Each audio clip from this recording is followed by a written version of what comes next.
أكاديمية goboleedka afka Soomaaliga ee aga iyo jaamacadda ummadda Soomaaliyeed ayaa Muqdisho ku kala saxiixday heshiis laba geesood oo ay iskaga kaashanayaan horumarinta afka, dhaqanka, aqoonta iyo hal-abuurka dadka Soomaaliyeed. Dr. Maxamed Daahir Afrax gudoomiyaha Akademiya goboleedka aga iyo gudoomiyaha jaamacadda Xasan Cumar Mahadallah ayaa qalinka ku duway heshiiskan. Gudoomiyaha aga ayaa sheegay in heshiiskani wax badan uu ku soo kordhin doono aqoon faafinta iyo horumarinta afka Soomaaliga. waxa kaloo ifrax gelinaya in aynu u fadhino oo kulankeenan maartay munaasabadiisu ay tahay iskaashi iyo bahwadaagnimo iyo wada shaqayn ay yeeshaan hay'adda qiimahaas ku fadhida aan sheegay iyo hay'ad kale oo iyaduna ku fadhida qiimo weyn oo ah Akademiga goboleedka afka Soomaaliga aga lagu soo gaabinayo laakiin tan waxaan ku soo weynayaa haddii af la waayo haddii weydo afkeeda waxay waayeysaa aqoonteedii bay waayeysaa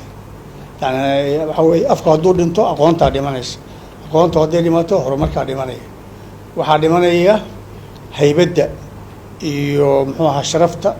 iyo jiritaanka dadka iyo dadnimadiisa waxaasoo dhan baa dhimanaya. Gudoomiyaha jaamacadda ummadda Xasan Cumar Mahadallah ayaa dhankiisa tilmaamay in heshiiskani uu hiil u noqon doono afka Soomaaliga oo faafreeb iyo curinba u baahan. luqaddu ma aha wax sahal ah waa deeq ilaahayna siiyey oo maaragtay namidaysa oo qawi naga dhigta oo aan mataqaanaa isku fahamno oo aan isku laxawsano isugu soo dhawaano oon mataqaanaa isku difaacno marka luqadda Soomaaliyeed jaamacaddu way dhigtaa Somali National University way dhigtaa insha Allah 4 sano naga dhimana 4 sano soo socotana waxaan Ilaahay ka rajeynaa haddii Ilaahay iskeena gaarsiiyo inaan shahaado ku bixin.